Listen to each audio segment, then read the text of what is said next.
It's not easy to replace what a human does with an algorithm or a machine learning or an AI solution.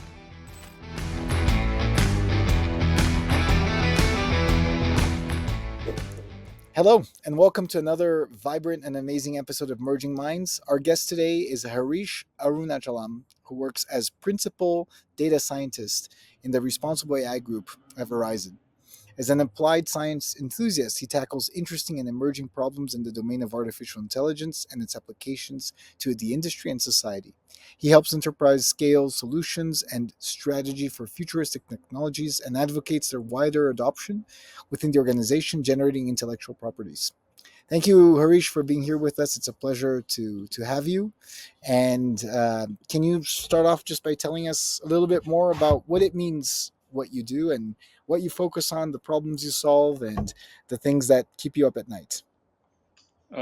Thank you, Gabriel. Thank you for the opportunity. I'm working as a principal data scientist, and I've been working in this field of artificial intelligence for 10 plus years. And that started long back during my graduate studies when I got introduced to this field. And I went on to do my master's and PhD in applying artificial intelligence to some very interesting problems. My PhD was about solving a problem in the computational biology field, specifically to apply machine learning to the problem of identifying tumor from tumor images, and to help doctors and pathologists to come up with good measurement of the proliferation of tumor in minimum time. So that really got me started, and it introduced me to the exciting world of applying machine learning and artificial intelligence and computer scientific techniques to solving very meaningful problems. So today at Verizon, I work in the Responsible AI group, overseeing many of the complex enterprise grade solutions that get developed. And I'm also in many sense a computational enthusiast and an AI researcher by heart. And I do spend a lot of time mentoring students, mentoring young professionals who want to get started in this field, in the field of artificial intelligence. And especially with the new prospects of AI and generative AI, with more people getting access to these complex technologies, many of them reach out and ask for good guidance. So, in my capacity as somebody who has spent years working at this technology, and having had a chance to be part of different solution development, from engineering to the science side to writing mathematical equations to develop good solutions. I have had the pleasure to introduce many folks to this exciting field, and that's how my career has been so far. And every single time a new technology or a new branch of an artificial intelligence technology comes up, it's very fascinating for me. And I get to see how they are actually used in a real life setting. That is something that I'm also passionate about. So what keeps me up at night? My two kids who don't sleep. So I'm a recent father, have a 5 year old and a 3 year old. I really think that part of that part of my life has been the most fascinating for me, compared to the technology chaos that's been happening on the side. So it's been a balancing act for me to keep up with the technology and keep up with the growth of the kids too. So that's what has been about me so far. Thank you so much, Harish. Very, very helpful to know a bit about your background. And let's dissect that for a sec. So, even in your research, you already started by researching very powerful application of AI, helping people detect, prevent, and even remediate tumors at a very early stage through AI. Basically, if I understood correctly, through image analysis, right? That's true. Okay, so that's a very clear cut win, right? Nobody's going to tell you that there's an ethical problem in detecting early cancer, probably. At least, not that I would imagine. Like if I could know, I would know, and I don't know anybody who would say that that's a bad thing. But you work in responsible AI. What Mhm. does Can you differentiate for us a few examples of what responsible AI means and what irresponsible AI means in your mind? Like, what are use cases where you see it as responsible or irresponsible? Thanks for that question. That really makes me think as well. So I'm going to take a really good shot. So fundamentally, I don't think people have mal intentions. People have bad intentions at heart when they start working on things.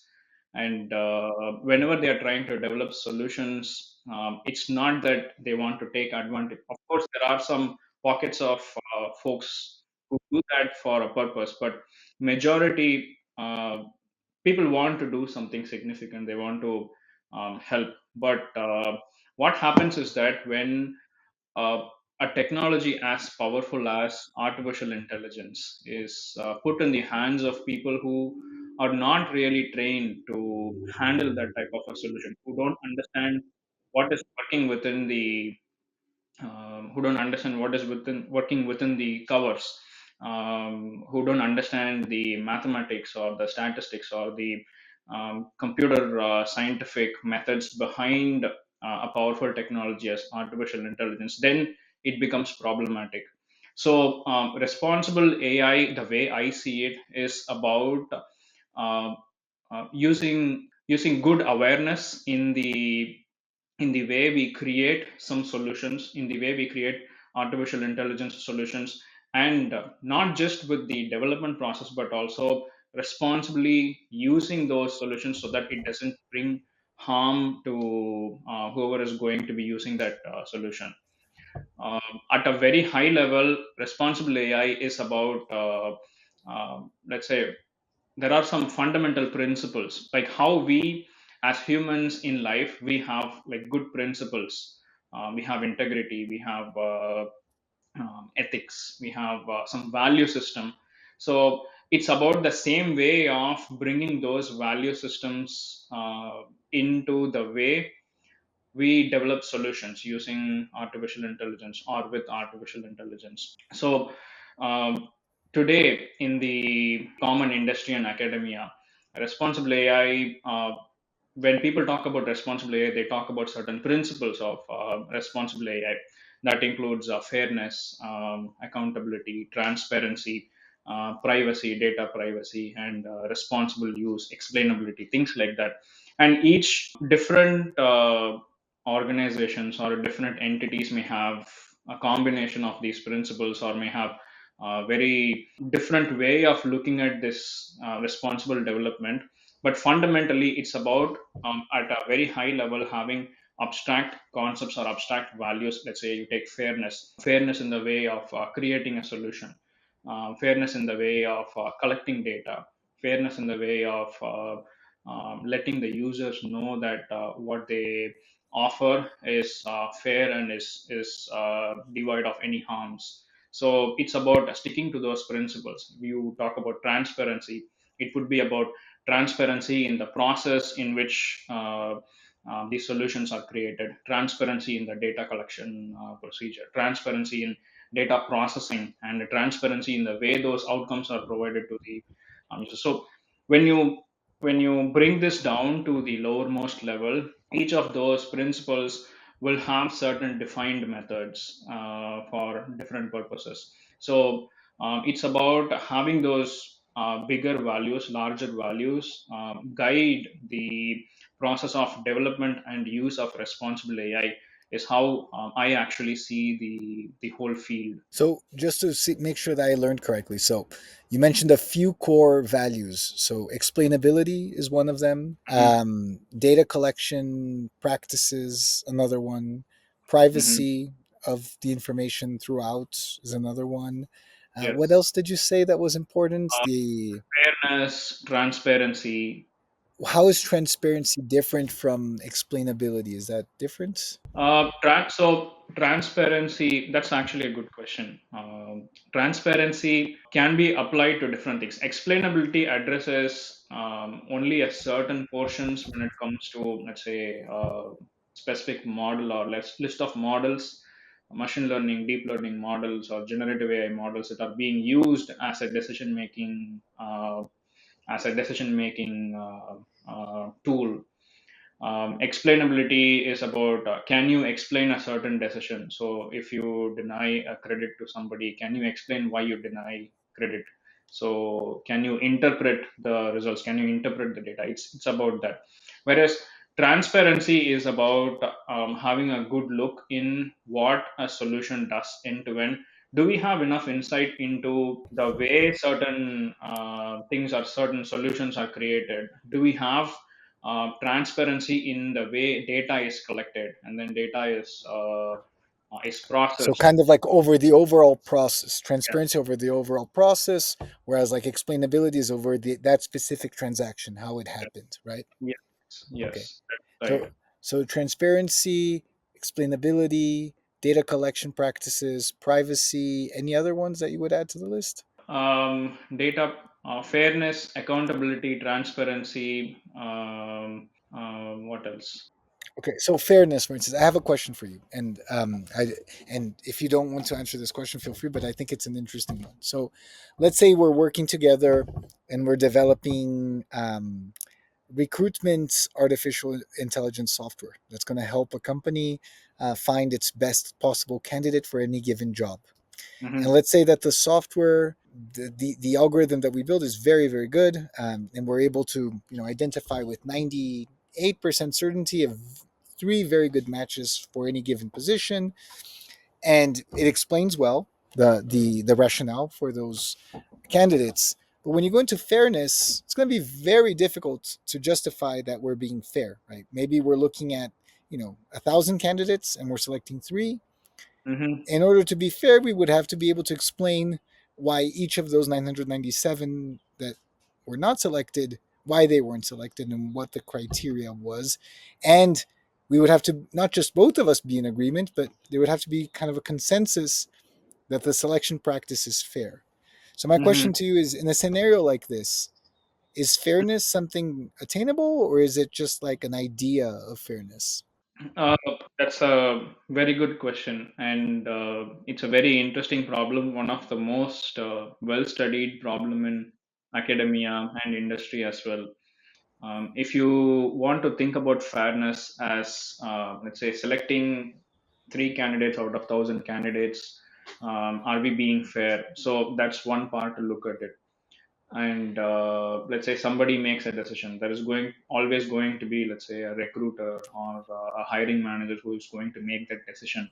So in all essence, are they trained enough to look at the candidates in a fair way? That's a completely different thought process. The other thought process is, what is the mechanism through which they are able to make that decision? Say you said there is a machine learning model involved. There are ways to determine whether these machine learning models that we build to analyze candidates, they act in a fair methodology or not, they provide fair outcomes or not.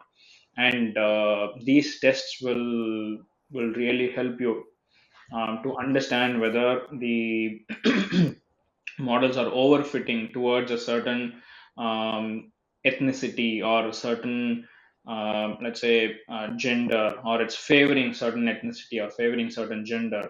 And we can certainly find that whether it is within acceptable limits, that this model is providing fair outcomes or not. And those tests typically include, uh, let's say, I pool 100 different candidates from different demographics, and I'm going to run the solution against those 100 different candidates. When I analyze the results against, let's say, a simple plot, when I analyze the results against the given demographics, demographics of gender, demographics of ethnicity or race, am I seeing very similar results? Am I seeing acceptable results if all of the 100 candidates have very similar profiles? All of them have, let's say, good degrees, all of them have similar skill sets, all of them have are based out of good locations, good metroplex cities across the world or across the United States. given very similar profiles of candidates, is my algorithm picking up on something that it's not supposed to pick up? So there are Okay. ways you can figure that out. And given that small sample of 100 participants test, you can really figure out whether your machine learning algorithm is going to give you fair outcomes. And if it's not giving, then there are ways in which you could address how to revert that balance. So if I understand correctly, your definition, the definition that you're using of fair, is an outcome that does not disproportionately favor a certain attributes over others. That's what I'm Yes, understanding of fair. It's not like an overall universal fairness in that like the process was just, but yes, that like we're not disproportionately favoring male over female or people of a certain ethnicity over others and so on. yes. But this leads me to another kind of chicken and the egg question. Let's say you and I, we run a company together, and it's a software development company. And it turns out that in our company, most people have master's degree or PhD degrees. Mm-hmm, And during the process, we end up favoring people with master's or PhDs over people who have just bachelor degrees, mm-hmm, even though maybe from a cognitive perspective, maybe from a grit perspective, maybe from other perspectives, these less advanced academically candidates could be just as good, if not better, as the mm-hmm. masters and PhDs. Would you consider that a problem of fairness, or is that just a correlation that we've established accidentally, let's say, about you know um, actual competency and academic developments? Good question. Because we are running this company together, we are partners. So it boils down to, I think, what values we set, what we want to prioritize. So are we going to prioritize somebody's experience over, let's say, degree, or are we going to just focus mainly on uh, the degree as such and whatever somebody has done in that degree attaining process? What are we as a company, what is our value? Are we about strictly focusing on candidates with degrees, or are we willing to prioritize somebody's experience in a particular domain as having a good chance, equally good chance with the rest of the other candidates? So that boils down to how we as a company are trying to embody our values into the whole algorithm development. Okay, I agree. But let's say, we were both in agreement. We want to embody values of academic accomplishment. So we prioritize people with, PhDs and masters. Someone can come take a look at our company and say, you guys aren't being fair. You guys aren't being fair to less privileged people who had access to less level of education, who might be just as skilled. What is our response to that? Now we are going from an algorithmic fairness situation to a systemic fairness situation. Okay, So are we? So this is a algorithmic fairness is an easily addressed got it. problem. But when we go down to systemic fairness, we are talking about things that are beyond our control. Got it. So that's a very well studied problem in the psychology domain, and how to enhance systemic fairness.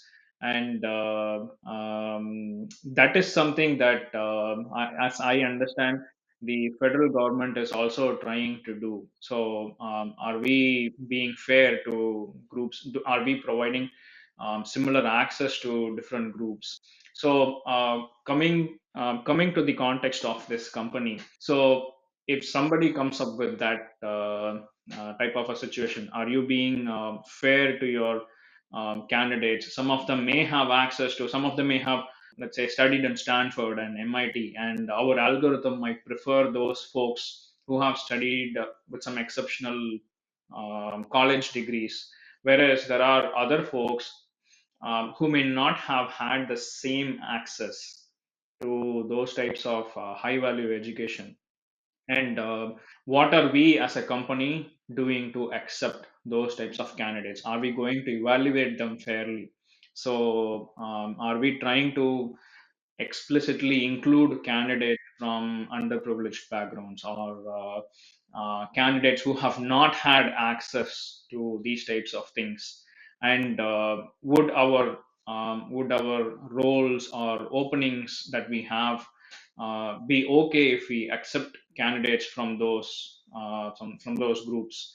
And that is something I think we as a company can do with, because systemic fairness is something that I feel cannot be addressed by one company or a group of companies. It has to be a cultural change. It has to have many players who working towards a common cause to raise the bar. No, I love that differentiation. Really helps me. Like algorithmic fairness versus systemic fairness. That's great, and I agree that they're different things.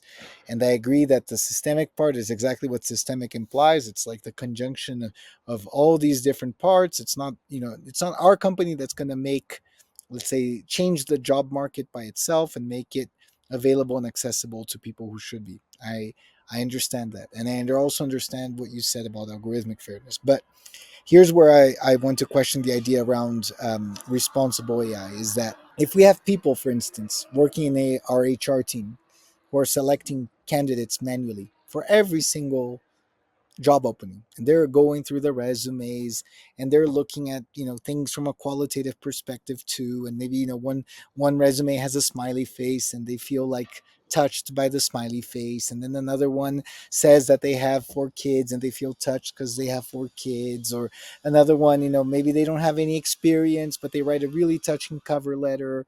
Like when you have humans evaluating things on a case by case basis, you have a lot of data points that are not available to a machine learning algorithm.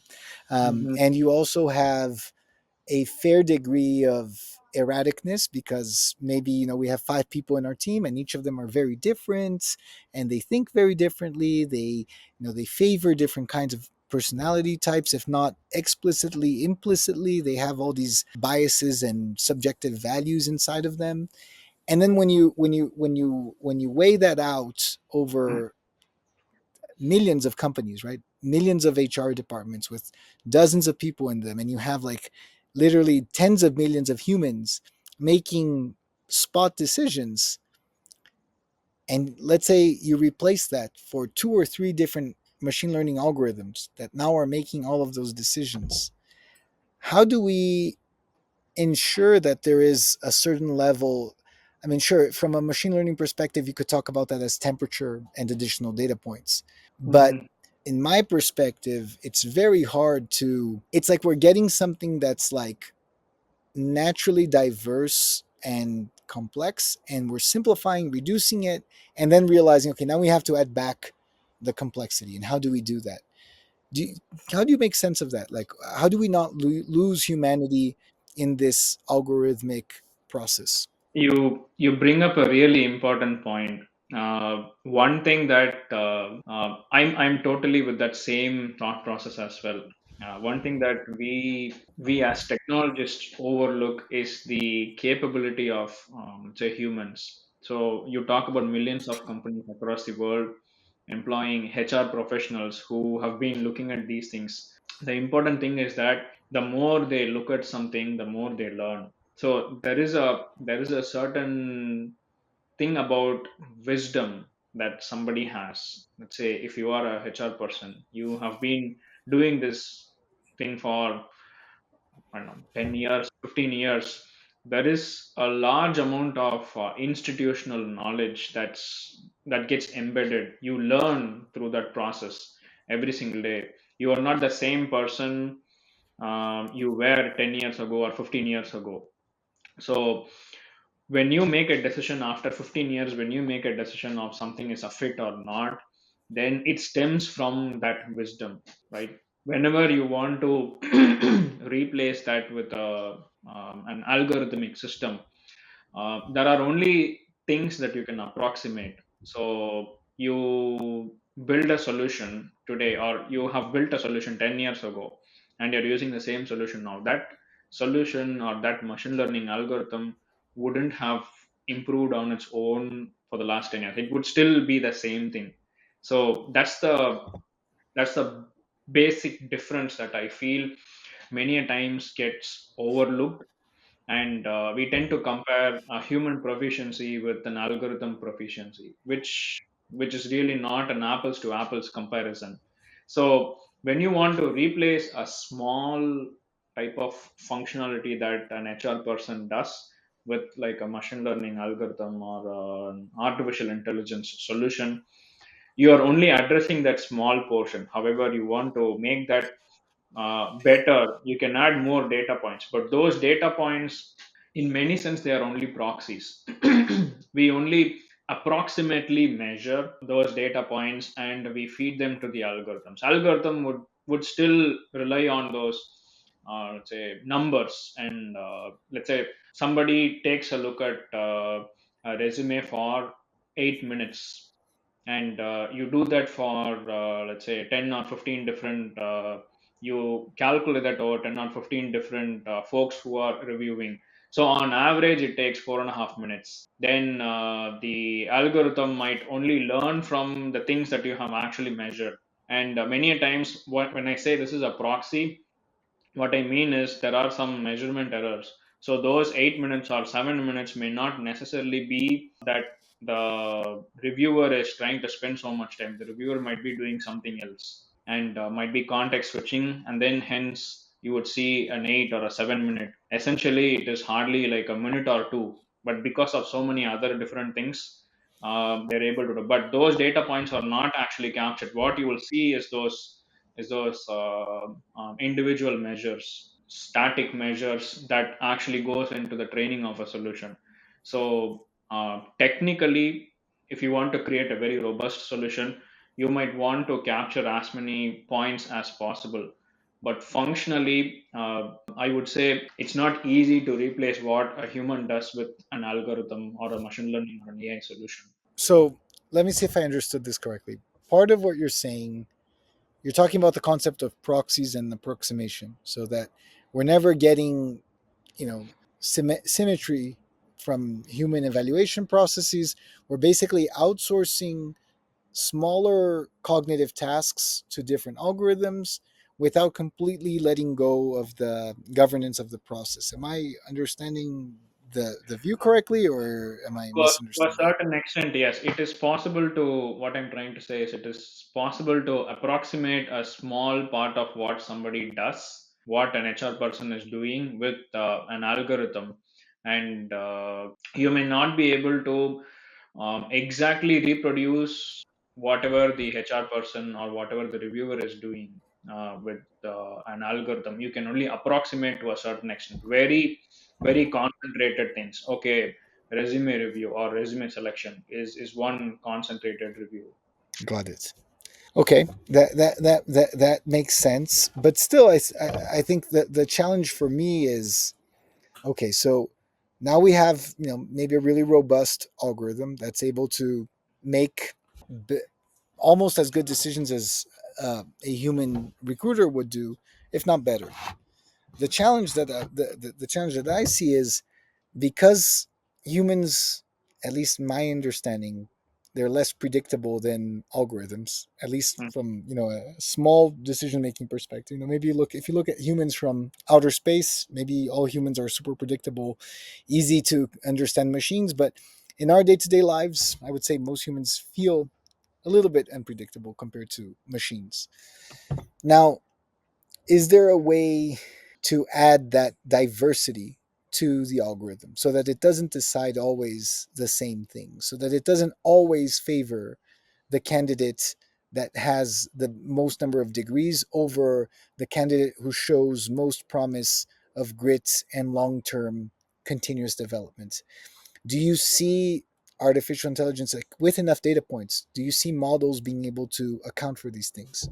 Yes, definitely. If grit and determination and the things that somebody has done in their life, if we are somehow able to quantify all of that. When I say quantify, for machine learning algorithms to work fine, you need to be able to input numbers. Even if you input text, there is a process that converts the text to embeddings, and Right. embeddings are but matrices of numbers.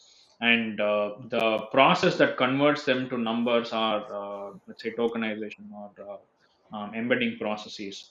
There are some strict methodologies people follow to do that. Even if you are able to teach the machine learning, even if you want to teach the machine learning model to provide importance to somebody's grit or determination or ability to rise up from failure or many other important values, somebody should do a really good job of trying to convert them into numerical entities and then provide it as input to the model. When the input signals to an AI solution is going to include very diverse set of inputs that capture a very holistic view of the candidate, not just, let's say, a degree or not just the type of hard skills that somebody has done, then your algorithm output would also be rich. Your Right. algorithm output will also factor in all of the things that a candidate is about rather than just focusing on a few different hardcore skills that somebody might have. That makes a lot of sense. So there, we see there is the potential to create these algorithms that do account for very subjective factors and that do replicate, let's say, good human decision making. Now, the problem that I see is that what you're describing requires a ton of R&D and research and testing, development, sometimes years to get there, right? It's an iterative process. Yes. Now, the challenge is with an algorithm or a machine learning engine, like if we build a company that does that and we begin selling this software and we're very successful at it, maybe within a few years, we're going to have hundreds of thousands of users who are using our algorithm. And they're Hmm. going to be using the same algorithm, maybe with slight changes in preferences here and there, maybe different data training sets, but the algorithm is basically going to be the same. Whereas with humans, let's say these different companies, they would be hiring specific individuals. Maybe they would be terminating some of these individuals because they don't feel like there's a fit. These individuals would be hiring other individuals. So it becomes a more organic process and naturally diverse process because instead of having like a single algorithm, you're basically considering that every human being is in some to some extent its own algorithm with its Hmm. own like data training set with its own weights and preferences. You're basically working with like instead of having like 100,000 models, different models making decisions, you're basically all these 100,000 models are now going through our model. Is there a way to ensure like diversity from not from a systemic perspective, but actual algorithmic diversity without going into like complete hallucination? Like, is there a way to find, the right temperature calibration so that our algorithm can feel like 100 different thousand models in the long run? Is that something possible? Theoretically, yes, because it all depends upon how somebody wants to design this process. And through a theoretical design, if we are able to see, end of the day is about it's about finding patterns. You and I can be different, but there are some patterns that we follow. So that pattern can be extensible to somebody else, and you can extend it to a group of people or a say segment of people or a diverse persona. We cannot without extracting patterns, it is very difficult to train a machine learning model or to develop an AI solution. Somewhere that's where I said the approximation comes into picture. We really cannot factor all of the things about an individual Of if course. you're representing them, but you can put the brakes somewhere, saying, if I have these types of qualities in an individual, that is still fine. Because it's about think about it like teaching a child. You need to provide a child can learn by looking at patterns, by repetitively. And let's say if the child is able to throw a ball, let's say a big ball, then the child would be able to throw a bucket of water the same way. Throwing a big ball is different from a bucket of water, but the action involves like very similar patterns, not 100% same thing, but similar patterns if you see. That is where the commonalities. We need to find what is common with all of the individuals, and we should be able to connect that using data and feed that to an algorithm. Theoretically, if you are able to successfully do that, if you are able to capture as many common patterns as possible, as many common qualities of individuals as possible, if we can factor them as let's say data points and feed this to an algorithm or an AI solution, then we would have gotten a good representative solution as an outcome. Does that make sense? It makes sense. I still feel like in your example of the child, right? If you're, I guess my question is it possible to train instead of a single child, train 100,000 children so that they each behave slightly differently like different individuals would? Is it possible to emulate this thought diversity in an algorithm, in your opinion? Yeah, we still need to identify a pattern. Say we Okay, still need to teach the child how to throw a ball or how okay. to throw something. So this is still going to be the same. But Whereas is it what possible for your model, for instance, to throw the ball like this? My another model to the same model to throw the ball like this, another model to throw the ball like that, and another model deciding not to throw the ball, like within the same model. Is it possible to have these different kinds of outcomes? it is definitely possible. So that is where we were discussing about find as many commonalities as possible, like Okay. teach and that a ball can be thrown like this or like this or like this or like this. So if we are able to capture all of these qualities as data, and then if we are able to provide it as input to a very well designed solution, I think the model would be able to emulate whatever, not emulate necessarily, simulate Simulate. whatever you Hmm. have actually fed in as input. So the next time somebody is throwing a ball, the model can do a similar simulation. And this is how these are the ways in which you can throw the ball. You can extend the same type of analogy to the recruitment process as well. If there are like 100 different candidates with 100 different qualities, and we still need to find a commonality on what are some good qualities of individuals. And if we can somehow bring that in, if somebody is an accomplished, let's say academically accomplished, then that's a good quality. If somebody is accomplished hiker or a trekker who have conquered Mount Everest or let's say Kilimanjaro, then that's something that you define as success. If somebody has gone on to complete Ironman, then that's another successful candidate. So these are things that you can actually define and you can bring into your design process. Okay. So let's say, for instance, and if I understand correctly, machine learning temperature is the measure of randomicity in a given algorithm, correct? In a So generative AI solution, yes. yes. So let's say we increase the temperature so that um, in for with the same data set of candidates and the same model, every time we run it, it's going to give slightly different outcomes as far as the preferred candidates, and we also Yeah, create some explainability around it. In your opinion, how do you find the sweet spot where it's not always doing the same thing and at the same time it's not random and chaotic? Like, how do you find that sweet spot of temperature? that's an interesting question. The answer is it's not that easy to do that because of the reasons that you said. These systems, these complex systems, artificial intelligence systems, are created with a lot of statistics and probability underneath. So whenever there is this type of randomness involved, it's not always possible to get the same output for the same input, and Right. that's been one of the major challenges of very highly complex systems like generative AI systems.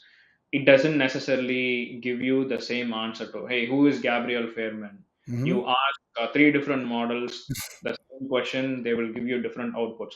You ask the same model the same question three different times, it will give you completely different output each time. So it's this is where the kind of predictability goes away, the kind of randomness and non-determinism comes into picture. This has been a challenge across not just generative AI system, but all AI systems as well, because of this type of randomness. With AI systems, these are still tractable because they are not as complex as Gen AI. But with Gen AI, they are huge. So these types of randomness will play a very key role. And the long story short is that it's very difficult to determine the right temperature that will give you the same output all of the time, because of the inherent nature of the models or the solutions to base their responses upon randomness.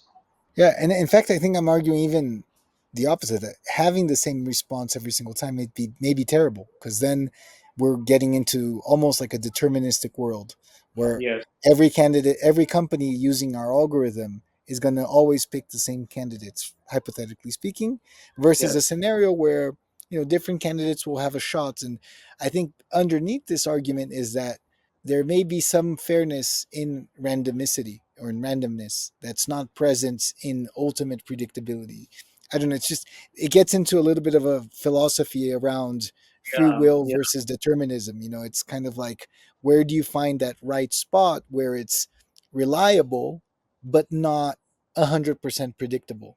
And I Mm, think, that's something that we're used to seeing in humans. Like, we can work together. If you find me reliable but not 100% predictable, I find you reliable but not 100% predictable, we can work together, right?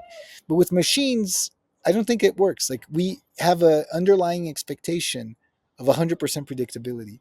And I don't think most people are used to working with a tool that's very reliable but yet unpredictable. How do you feel about that, and how do you sense, like, what goes into education as far as how people use these devices as tools and how they apply them? that's a very interesting question, and thanks for bringing this up. This thought process is a very valid thought process, because this goes back to whatever conversation we were having at the beginning of the podcast. It's about having that level of awareness. So whenever people are using these types of systems, they need to be aware that relying on these systems as though they would on a human being is not a valid thing to do. They have to understand, inherently understand, let's say if somebody is querying chat gpt or any other llama 3 chatbot built using llama 3, they have to understand that these outputs are going to change every single time they are going to query, and every single time there's going to be an update to the generative AI model, the same thing is going to happen.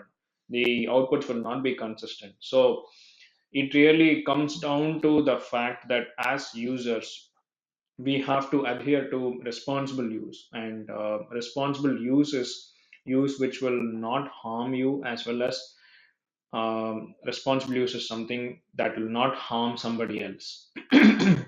So this is where it's important for any user, any downstream user, or anybody who is exploring these systems to mix caution with good judgment to really see if some output really makes sense or not.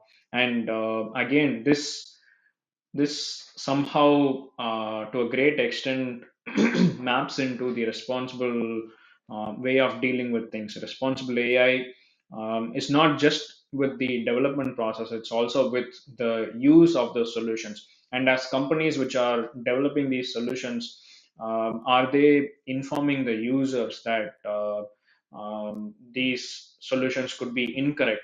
Are they doing enough to make the users aware that there could be harms that could come to them by the use of these types of systems? So this comes to the education side of the house, where the companies or enterprises which are offering these solutions to the customers, let them know upfront and educate them that the users have to mix caution with good judgment and use the solution. And as users, I feel there is also enormous responsibility on individual users to really see whether to rely on the things that they see in these generative AI solutions.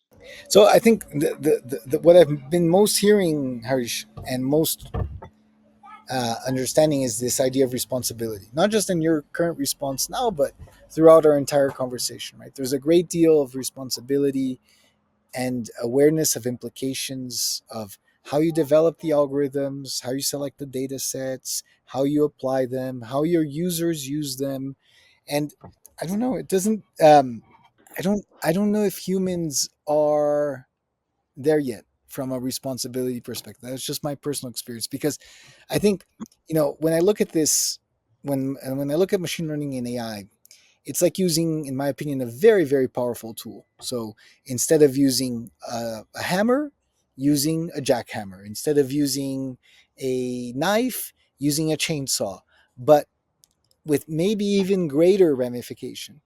And I think, humans, for the most part, we've been using tools that, other than like the atomic bomb or something that's like just out there, most things that we use are relatively self-contained. Like, maybe I'm cutting with a knife and I'm using it irresponsibly, I'm going to cut myself. Maybe worst case scenario, I may cut even somebody else, but it's relatively contained.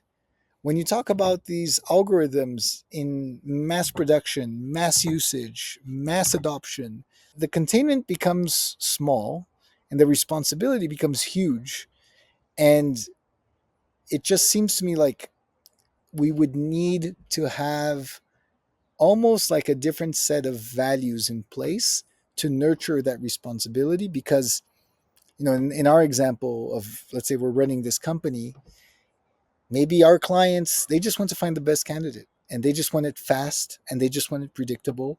So all of those questions, if we want to sell, all of those questions around, being random enough, being diverse enough, being this enough and that enough, if we account for all of these things, nobody's ever going to buy from us and someone else is going to buy, someone else is going to overcome our company. It's a capitalistic world. The most effective result is most likely to win. And people feel a lot of pressure isn't very compatible with responsibility takes time. You have to consider things from multiple different angles, perspectives. So I guess my question, and I clearly for you it's a huge value and it's something that you think a lot about.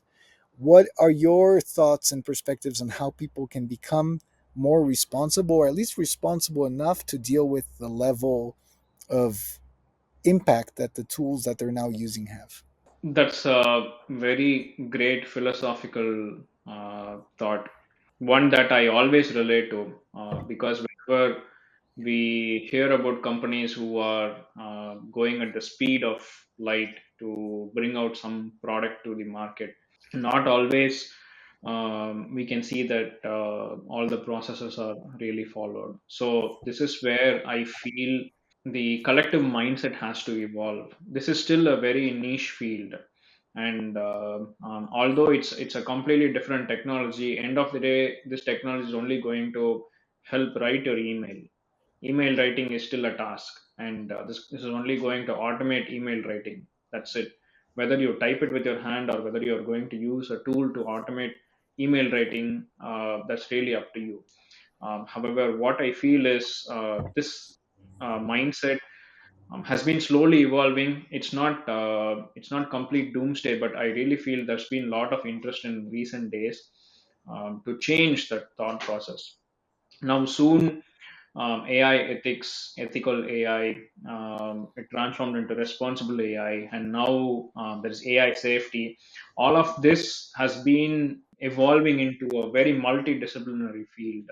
So there are people from policy experts, ethical experts, people with philosophy degrees, people with legal degrees. They are growing and they are increasingly becoming part of this entire ecosystem, who are trying to impact the trajectory this field is taking. So that end of the day, we want to ensure that if in a country the citizens are using a technology like this, their rights have to be respected. If a group of people are using some technology produced by a company, they should be prevented from harm. So there's been a lot of movement in this space. You would be seeing different types of regulations, EU's AI Act, or the US federal regulations across different states coming up.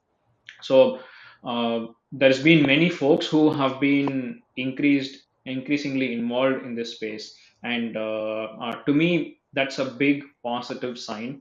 And I feel, although in the short run, getting to the market fast and capturing market share may be important, end of the day, it is strategically. Um, I feel adopting the responsible AI practices is only going to help you in the long run. So one of my friends gave me a good, who is also in the responsible AI space, gave me a very good analogy. Think about it like having some safety tools in a car. So people are building cars and people are building sophisticated cars. So responsible AI is ensuring that the cars have good safety controls.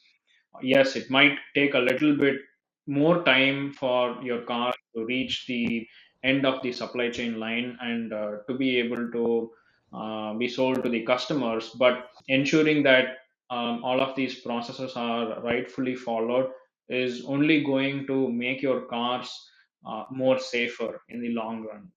So shortcutting that and taking a very easy approach, course correcting, taking a very easy approach to taking something to production, or providing a product that in reality may be harmful to the users, may not be the right way to go, because it's going to do your company more harm in the long run. That's something that we may not be able to see it in the immediate thing would be, oh, there are more customers buying our product, no more users who are part of our ecosystem. But slowly, as more users start using, then only you'll start seeing all of these things creeping up. So strategically, I feel having a good responsible AI practice and prioritizing AI safety over everything else and having good governance process is only going to help a company in the long run. Just as a car company would benefit from having good safety methodologies integrated into a car system. That makes a lot of sense. It's a very helpful and also heartwarming analogy. I hope we're up to it. And I want to thank you so much, Harish. I learned a lot today about AI and machine learning from you, and I'm very appreciative of your time. If people want to get to know more about your work, Harish, where should people go if they'd like to find you, ask you questions? They can reach out to me on LinkedIn. Okay, perfect. Yeah. All right. Thank Well, you. thank you, everybody, for being here with another episode of Merging Minds. Remember to like and subscribe if you liked our show today. Thank you, Harish. Till next time, and see you all later. Thank you, Gabriel.